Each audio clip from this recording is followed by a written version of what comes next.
All right, the first muscle we're going to do is pectoralis major. It's a glenohumeral joint muscle. It's responsible for shoulder flexion, horizontal adduction, shoulder adduction, some internal rotation, and then also some shoulder extension. It's innervated by the lateral and medial pectoral nerve from the roots of C6 through C8. It originates off the medial half of the clavicle, down through the medial border of the sternum and costal cartilages of the 6 and 7 ribs, and then it inserts into the greater tuberosity of the humerus. So for this, patient's going to start in the supine position with the shoulder abducted and elbow flexed.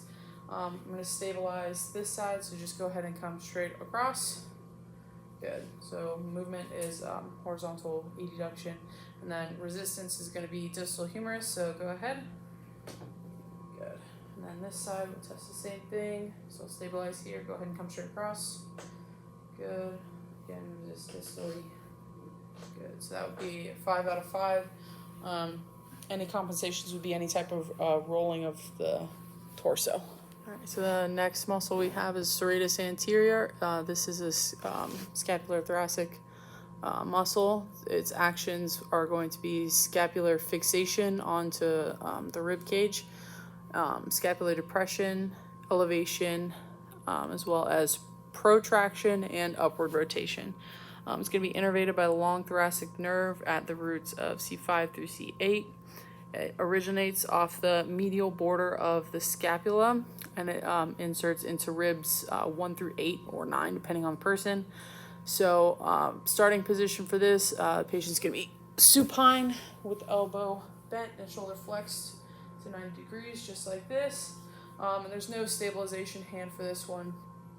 So I'm just going to have you go ahead, and for movement, you're going to protract your shoulder. So go ahead and push straight to the ceiling. Good. And then I'm just going to resist here and go ahead and do it again. Good. Go ahead and do the other side. So go straight up to the ceiling. Relax. Go ahead and do it again. Good. And that would be a 5 out of 5. Any compensations of this would also be any type of rolling or the torso to compensate.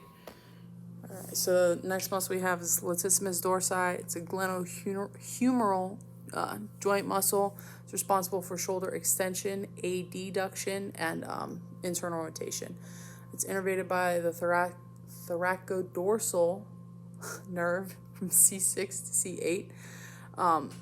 So it originates off of the inferior angle of the scapula, spinous process of T6 through T12, posterior iliac crest, and the thoracolumbar fascia. And then it's going to insert into the intertubercle bicipital groove of the humerus.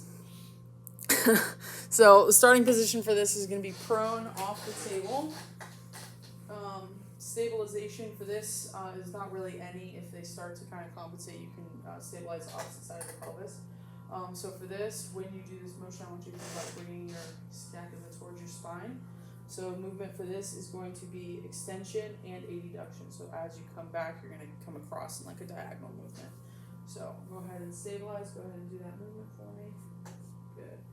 So I'm going to resist the distal humerus. Go ahead. 5 out of 5. That side. Go ahead and do the other side. All right. So stabilize here. Go ahead and do it. Good. Go ahead. Good. And any type of compensations for this would be any type of rolling, which is why you would stabilize if need be. Last muscle is going to be the levator scap. So this is going to be a scapular thoracic muscle. It's responsible for scapular elevation and downward rotation. It's innervated by the dorsal scapular nerve from nerve roots C3 to C5. Starts off of originates off the transverse process of C1 through C4, and then it inserts into the superior medial angle of the scapula. So starting position for this one is going to be seated. Stabilization for this is going to be the opposite of the shoulder that we're testing. So we'll test this one first. Go ahead and stabilize this side. The motion for this is just going to be a shrug or elevation. So go ahead and just shrug for me. Good. My resistance hand is going to be on top of the shoulder. Good. So then we'll switch, go ahead and do that motion, and then I'll resist. Good. Any compensations for this would be any type of like leaning towards one side to kind of compensate for that, and making sure they start in nice upright posturing to begin with.